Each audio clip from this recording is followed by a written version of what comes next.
New this morning, multiple Democratic lawmakers say they were targeted with bomb threats while home for Thanksgiving. This comes one day after several members of President-elect Donald Trump's picks faced similar threats. And CNN's Zach Cohen joins us now. Zach, what more are we learning about this? Yeah, Jim, Senator Chris Murphy, now the fifth Democrat from Connecticut to say that they were targeted with a bomb threat on Thanksgiving when they're celebrating the holiday with their families at home. And look, Chris Murphy's spokesperson characterized this as something that appears to be a coordinated effort. That's a direct quote, involving members of Congress, multiple members of Congress, and public figures. And Murphy now joins a list of 4 of his colleagues in the House from Connecticut, all Democrats. The delegation, that's a large chunk of the Connecticut delegation in Congress. It includes people like Representative Joe Courtney, Jim Himes, John Larson, Johanna Hayes, all of them describing similar experiences where law enforcement notified them of a bomb threat, ultimately investigated and found no evidence of an actual bomb. But look, this underscores a disturbing trend. Law enforcement officials have been telling me that they're noticing an uptick over the last several years of these kind of incidents, and also things like the swatting incidents, right, where law enforcement is called and with the goal of getting them to show up to a certain location, even letters with substance and powder in them, meant to sort of target and intimidate government officials, also to disrupt government operations. We saw similar bomb threats called in on Election Day, right, where officials were really concerned that that could disrupt the voting process. Law enforcement did respond very quickly to those incidents, and now investigating not just this new wave of threats against Democratic lawmakers, but also similar threats against some of Donald Trump's top cabinet picks that happened just one day before that too. So really a bipartisan concern, and one law enforcement's taking notice of. Yeah, you have to ask a couple of questions here. How coordinated is this? Where is it coming from? You have to think investigators are going to get to the bottom of that at some point. And one of the threats we should note was made against, you mentioned this, Congressman Jim Himes, the top Democrat on the House Intelligence Committee. Absolutely, and it was really notable in his statement, Himes stressing and condemning political violence of all kinds, writing, quote, "There is no place for political violence in this country, and I hope that we may all continue through the holiday season with peace and civility." There is an undercurrent of this political sort of fervor we're in right now, where there's a lot of heightened tensions around politics and around, we saw that again in the last presidential election. The rhetoric we've heard from the president-elect on the campaign trail has really prompted concerns from law enforcement officials that it could stoke this kind of animosity. But again, Republicans also facing these bomb threats as well. People like John Ratcliffe, who's been tapped to serve as the CIA director, getting a bomb threat as part of that first wave this week. So it's really, again, a bipartisan concern, and one that law enforcement is going to have to really look hard at and maybe dedicate more resources. Yeah, the question here is whether it's because of the ratcheted up political tensions in this country, or is there something going on? Is there somebody or some organization like that behind this? Or a combination of the two, right? Yeah, we know around the election, some of those bomb threats that were called in were traced back to overseas and to people that were appeared to be reading off a script of sorts, of maybe trying to take advantage of those tensions here by people in foreign countries and foreign adversaries. All right, very important. Zachary Cohen, thanks very much. Keep us posted. We appreciate it. Yesterday's flurry of incidents comes just a day after several of Donald Trump's administration picks were also targeted with bomb threats and swatting incidents. Former FBI director and CNN contributor Andrew McCabe says he's not surprised by the threats, telling CNN earlier this week that they have become commonplace for individuals in high-profile positions. It presents the same challenge to law enforcement each time someone engages in it. They probably know 90% sure that these threats as they come in are worthless, they are hoax, there's nothing to them, but they can't take the risk of not responding on the off chance that one real threat gets through.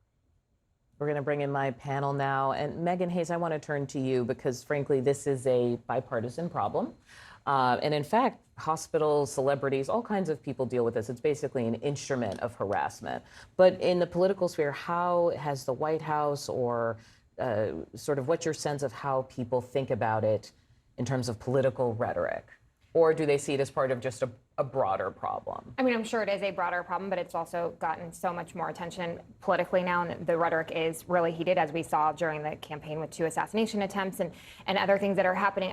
There's just no room for this type of behavior and acts to anyone, let alone politicians. These are public servants. They're dedicating their life to public service for the good of the American people. Agree or disagree with where they stand, they are still public servants.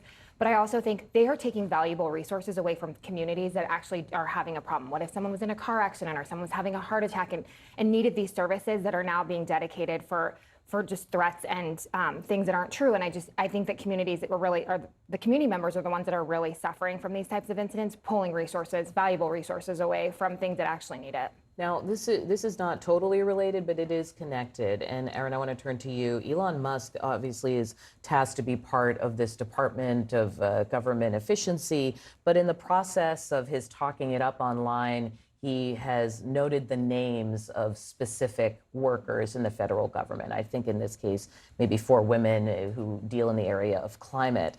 And it's not doxing, but it's making people public who aren't high-profile individuals.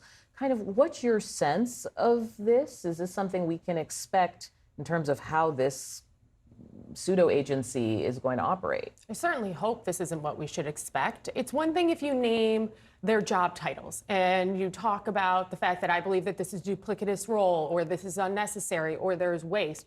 Fine, we can have the arguments about all of that. But to your point, Audie, and I think you hit it on the head, these are just random employees of the federal government. But I mean, talking with some Republicans this weekend, I was hearing, look, it's public information. They are government officials. That this is fair game. So I do think that is all factually correct in the terms that this is publicly available information. You can find these people's names. However, they are just random rank and file bureaucrats in DC. To put their names out there in such a heated rhetoric, in such a heightened environment, it just puts a target on people who didn't step into the public sphere. You know, Megan and I, and you know this as well, we're a bit more of public figures. And so I've received a lot of threats personally, many threats. The FBI has been involved twice in threats that have come against me.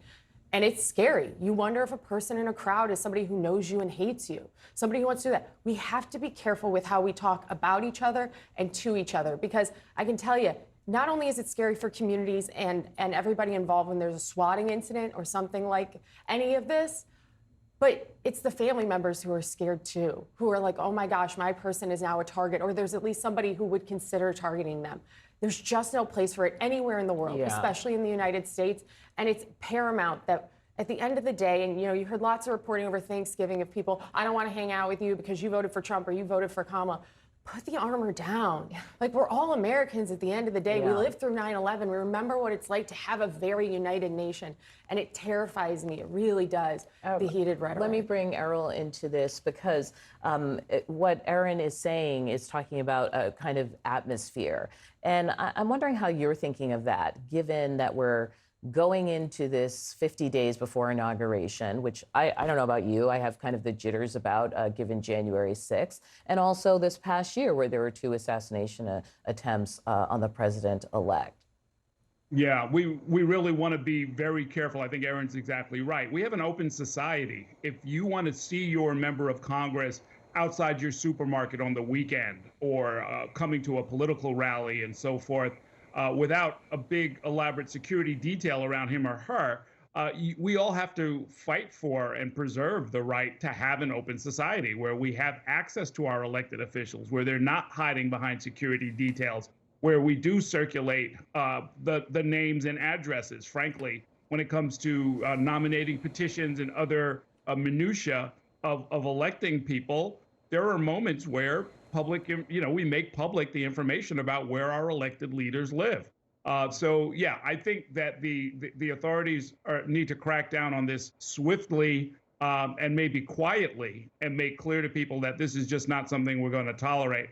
It's the kind of situation that just can't be normalized. It's got to be something that's treated very, very seriously, because it's a crime not just against the person, not just against their family, but against our way of life, against our political system.